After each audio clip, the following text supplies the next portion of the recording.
Satuan Kerja Khusus Pelaksana Kegiatan Usaha Hulu Minyak dan Gas Bumi (SKK Migas) menandatangani nota kesepahaman atau MOU dengan Badan Pertanahan Nasional (BPN) untuk mempercepat sertifikasi dan penanganan masalah tanah dan lahan negara di sektor hulu migas.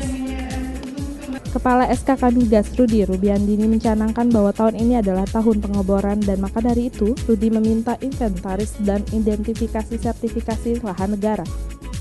Menurutnya dukungan BPN sangat penting agar pengadaan tanah dapat dilaksanakan dengan lancar. Enggak, itu kan pengadaan tanah bagi pembangunan untuk kepentingan umum. Jadi bagi mereka untuk pengadaan tanah untuk kepentingan umum tentunya harus ada tahapan-tahapan. Pertama kali perencanaan di mana daerah itu untuk jalan minyak tadi itu di mana.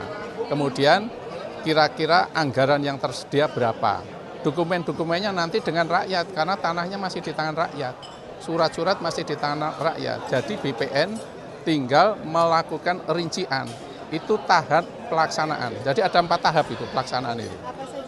Jadi tahap pertama adalah merencanakan dulu untuk wilayah itu, untuk tanah, untuk pembangunan itu, kemudian persiapan dan kita yang melaksanakannya nanti itu. Otomatis setiap dibeli oleh kontraktor walaupun uangnya uang kontraktor, baik itu tanah ataupun barang dari luar negeri itu otomatis menjadi milik negara. Karena merasa milik negara terus akhirnya tidak ada kewajiban bagi kontraktor itu melakukan sertifikasi. Namun dengan ada peraturan yang baru di mana kami juga harus daftar aset, salah satu aset adalah tanah, maka terasa bahwa kami harus mensertifikatkan tanah itu. Nah, proses mensertifikatkan tanah seperti Bapak dan Ibu ketahui, ini tidak gampang.